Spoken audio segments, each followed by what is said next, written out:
sanin Allah komai zai zama labari nan gaba. Guji zamani in ka bi mai to kai ne shawiya.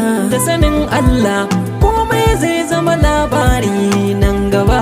Guji zamani in ka bi mai to kai ne shawiya. Da sanin Allah komai zai zama labari nan gaba. Guji zamani in ka bi mai to kai ne shawiya. Lamarin Allah ya wuce mai yin mamaki, mahalicci wanda bai gajiya fannin mulki. Shi ne mai sa ai koka mai sa ai shauki. Mun roƙe ka ka tsare mu da shirka, Allah yi maka kishiya. Da sanin Allah komai zai zama labari nan gaba. Guji zamani in ka bi mai to kai ne shawiya.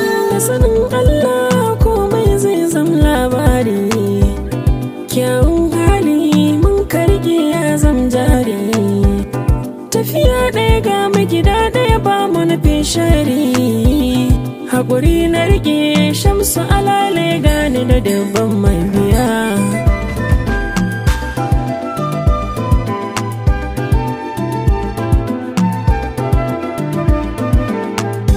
Da wani zamani ni wayo ya riske ni, dan neman sa sai a gujewa addini.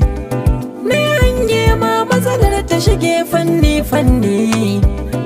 Allah ka tsare duk tsanani sarki karami maka kishiya. Da sanin Allah komai zai zama labari nan gaba.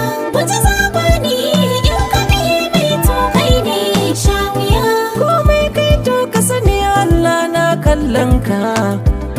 Kai mai mulki kai nazari don gobenka.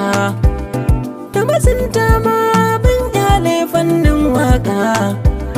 Na rike Allah bai da uwa da uba kuma bai da diya.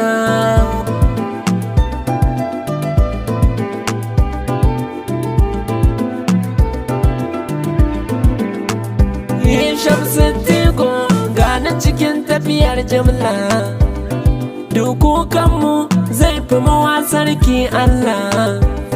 Shi ke kare ka ga duk wani mai sama illa.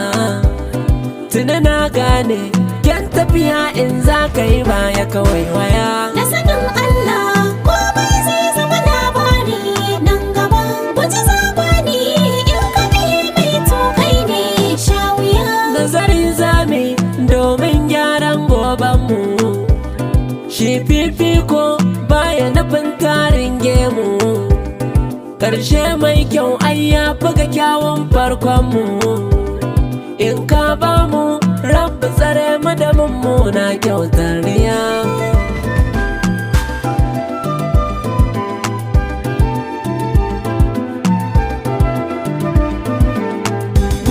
Da sanin Allah